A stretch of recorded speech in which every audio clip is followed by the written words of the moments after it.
In case I forget to say it later, these guys at CVF are pretty freaking awesome.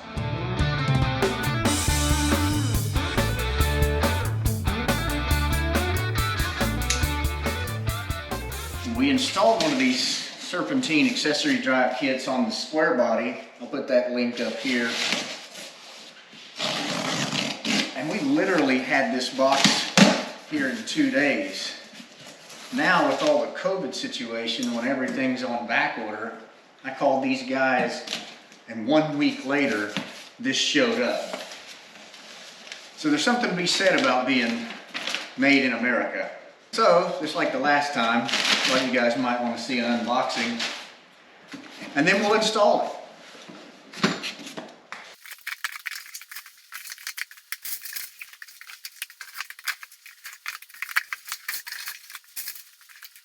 So what all these boxes should end up being is the CVF Wraptor kit for the LS in stealth black. Now theoretically, this should come with everything we need on the front of our engine, and I even included a straight water neck, which I think is another 50 bucks. I wouldn't call that stealth black. It's actually a little shinier than our Holley intake, but I think they'll complement each other pretty well. There's the water neck and gaskets. Of course, you saw the belt. Our alternator. I think we'll probably have to change that pulley out. I think we had to do that on the last one as well. Looks like a AC clutch cover.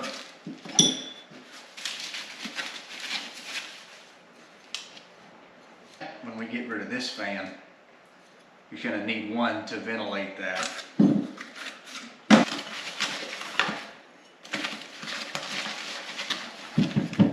Water pump pulley, and there's the cover to hide the hardware.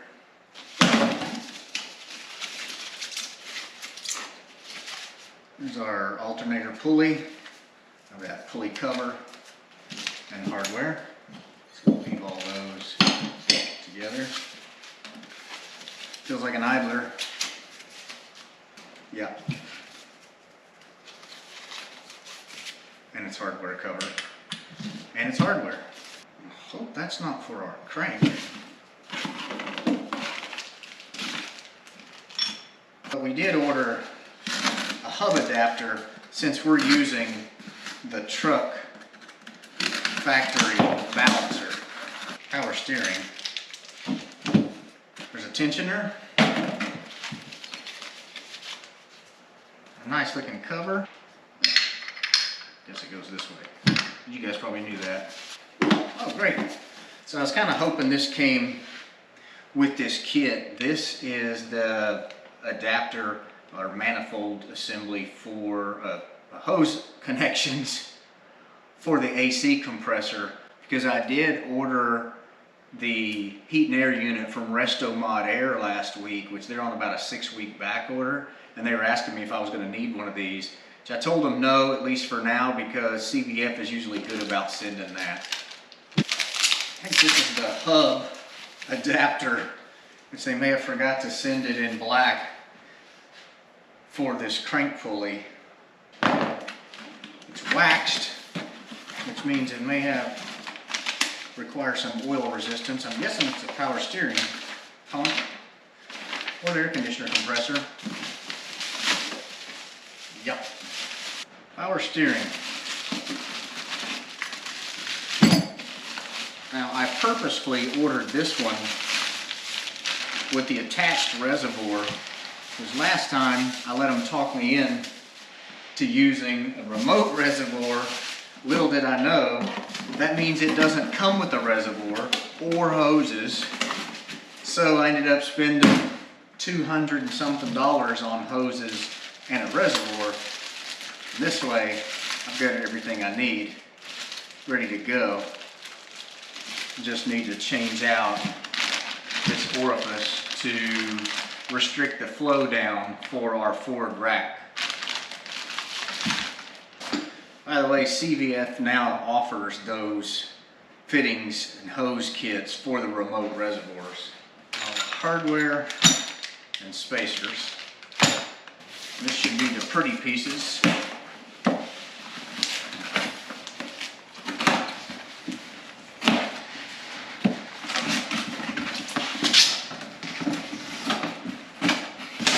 Or a pretty piece, singular.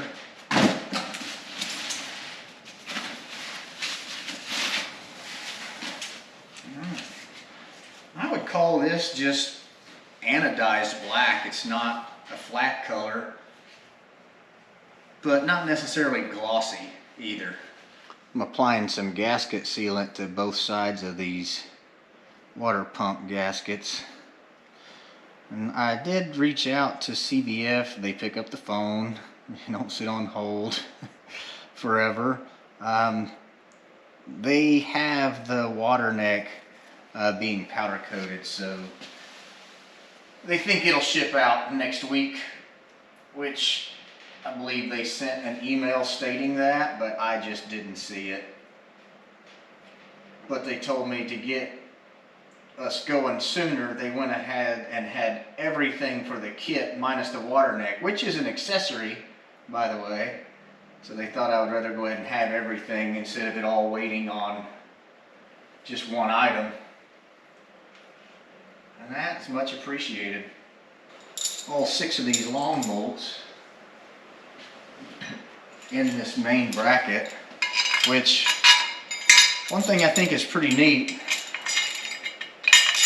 they machine the part number in the back of all of their brackets, so when it's referenced in the instructions, you'll know what you're looking for. And I do appreciate that they don't feel the need to put their name, machine it into their parts. I mean, it'd be different if they were paying us to run these parts, but we're paying them.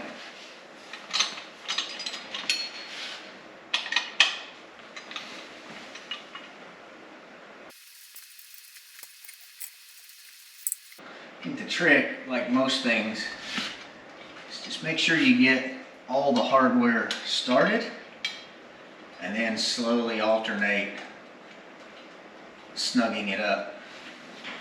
I do want to point out that the 2 of the bolts on the back of the water pump had to be clearanced, which is a friendly way of saying ground down a little bit, because they were going to make contact with the timing cover, I noticed as I was tightening it down. So check that fit with the gasket in place before you go bolting that on, because they did need a little room made. Now next is the alternator, which the instructions tell you it can only be up or down one way or another. They want their decal to face out. And I kind of like that clocking, which you can change the clocking of it if you need to for your application, but I like having this kind of hidden on the inside, and then our exciter wire won't be sticking out the side and super obvious. Now on this side is our compressor, which again, logo faces out, and it uses these 2 8mm bolts to install it in this bracket. And they do list in the instruction that this compressor comes charged with oil in it already, which I guess is nice to make sure it hasn't leaked and that it doesn't rust or anything during time on the shelf or waiting for project to be complete. A little extra powder coat were in these threads. Now, for this hub adapter on this crank pulley, it looks like we're going to have to remove the factory crank bolt and then insert this. I think these are designed to hold its place, I guess, inside this 3 spokes of this pulley. And then we'll run the supplied bolt through the hub, the factory pulley, and into the crank. Which looks like a lot. And then from there, our 8 rib pulley from CVF will bolt to this hub adapter, and then the little decorative cover goes on the top. I think I still have the decorative cover from the kit that we put on the square body in case I needed to get in and turn the crankshaft and do any kind of adjustments on the valve latch. Sorry about that, guy who bought square body.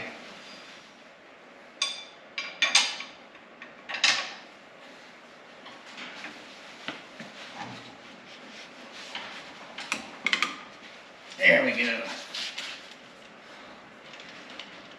I don't know the best way to do it, but I know the way I did it. Just wanted to show you guys this little step right here is exactly machined into this hub end. So, I mean, it sits in there just right. And then we'll run our bolt and washer. And I'll put some Loctite on these threads so there's no chance of that backing out. And I do mean red Loctite. Or thread locker, I guess.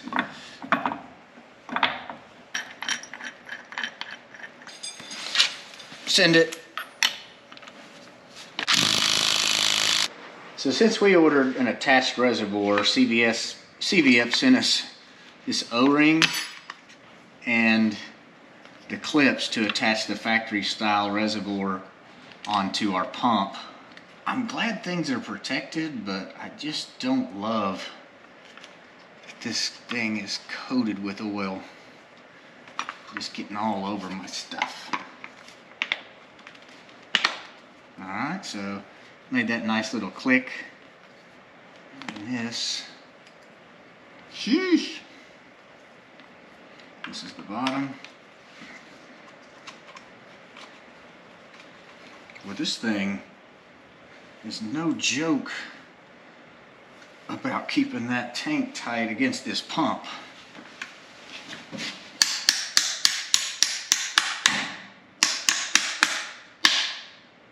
Well, I can't imagine that thing getting any tighter.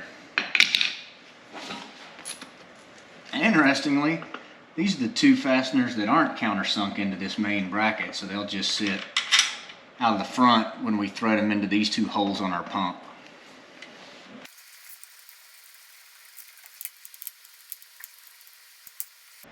We're going to end up having to pull this out to change that orifice to restrict the flow for our Crown Vic steering rack, because they don't run at the same pressures that these GM pumps put out from the factory. But that's for another day. So next up is our water pump pulley, and WP-R tells me that's probably for the water pump.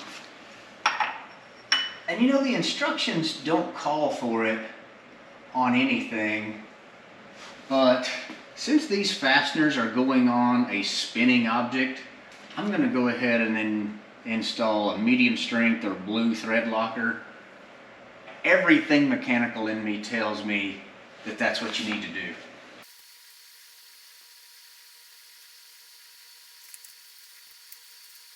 May have been getting hard for you guys to see from over there. So here's that idler pulley, and it's already countersunk and tapped. So it kind of makes our life a little easy. It's best to sort of tighten this into the threaded plate and have the nut where it needs to be all at once. Saves a little bit of work. I haven't seen anywhere in the instructions where it calls out where any of the flat washers go. So I hope we don't get so far along and then realize we were supposed to use them for something.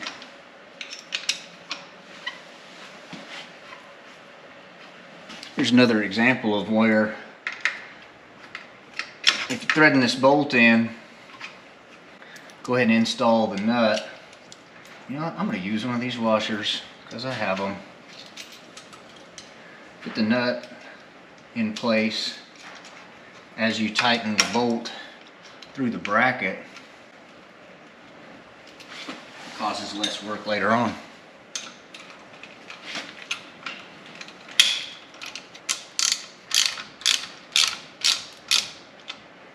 All right, and that's just into the nylon on that nut, so we know it's gonna keep it from backing out. Now we just got a few pulleys and then some decorative covers, which probably put the belt on after we're finished with everything, or actually probably put the belt on before we finish putting on the little decorative covers, just to help hold some of these free spinning things in one place. I did use blue thread locker on this hardware. The only time I used the red thread locker was that crankshaft bolt, which should require that additional holding strength because of what it does for a living. Crank pulley is not going to be affected by whether the belt is in place. So since we have everything here and handy, we'll go ahead and install this decorative cap. Well, I tell you, this belt is going to ride just off the front side of that stock pulley. Somebody really did their homework there with math. This alternator pulley and fan are certainly going to have to be changed before we can put the belt on. And I feel like it's smart to do that now before we get that power steering pulley in our way.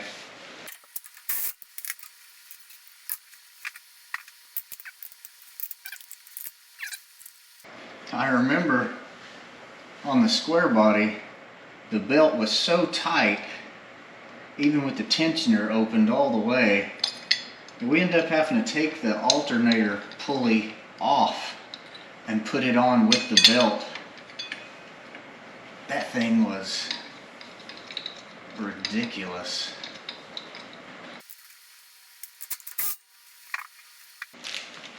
Okay, power steering pulley.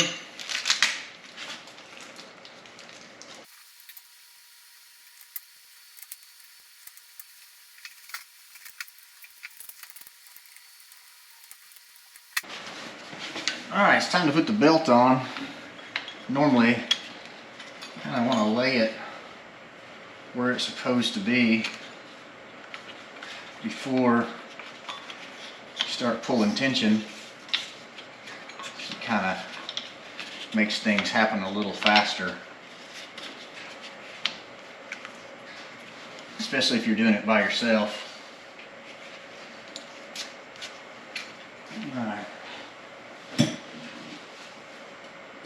Nice thing about these GM tensioners, they just take a 1/2 inch ratchet, or I use a breakover.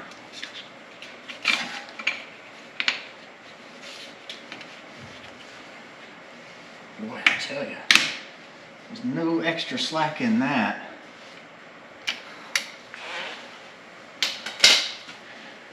That looks like a problem. It's making contact with the tensioner here. Oh, I didn't have it all the way on the pulley. Still yet. Certainly close, but I guess they know what they're doing.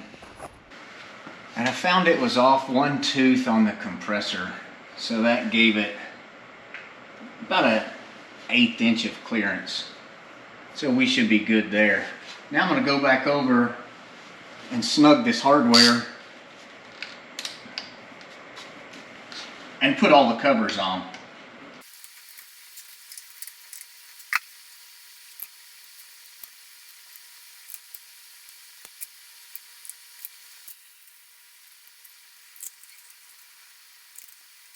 Last one is a little idler.